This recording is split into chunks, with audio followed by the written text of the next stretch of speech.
Hello guys, welcome to today's Topic TV. Isipin mo to, nasa tapat ka lang ng sarili mong bahay, naghahalo ng semento sa sobrang init ng panahon, pero bigla kang titiketan dahil lang nakahubad ka. Ganito ang nangyari sa isang residente sa Mandaluyong na ngayon ay viral na sa social media.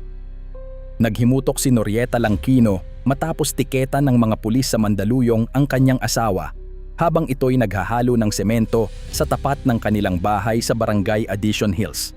Ayon kay Norieta, wala naman daw masamang intensyon ang kanyang asawa. Nag-aayos lang ng bahay at dahil sa matinding init, napilitang maghubad ng pang-itaas. Dagdag pa niya, ang lugar kung saan ginagawa ang trabaho ay hindi naman umano ganap na pampublikong daanan, kundi nasa gilid lamang ng kanilang bahay sa isang makitid na eskinita. Aniya, natural lang naman na maghubad kung sobrang init at mabigat ang ginagawa. Gusto ba nilang mahimatay ang tao habang nagtatrabaho? Ikinagulat din nila na wala umanong abiso o babala, diretso agad sa tiket.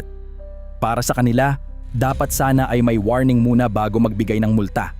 Wala nga pong abiso.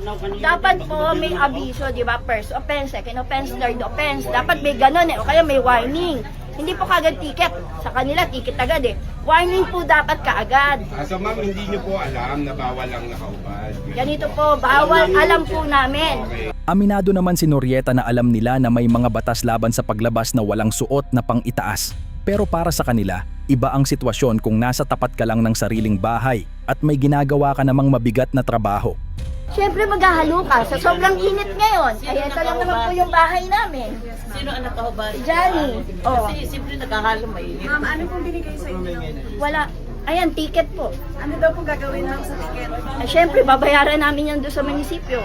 Samantala, humingi na ng paumanhin si John Vic Remulla, kalihim ng Department of the Interior and Local Government.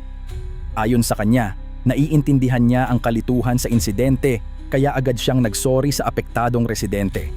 Dagdag pa niya, maglalabas ng malinaw na gabay ang DILG sa mga pulis upang masigurong tama at makatarungan ang pagpapatupad ng mga ordinansa. Umani naman ng sari-saring reaksyon ang insidente online. So yun guys, dapat ito pala yung outfit natin habang tayo ay naghahalo dyan sa bahay natin, no? Dapat tayo ay nakabarong, nakaporma, at ang higit sa lahat, meron tayo dapat dalang maleta. Kasi sigurado, hindi nila tayo huhulihin. Sigurado yan. Pambihira.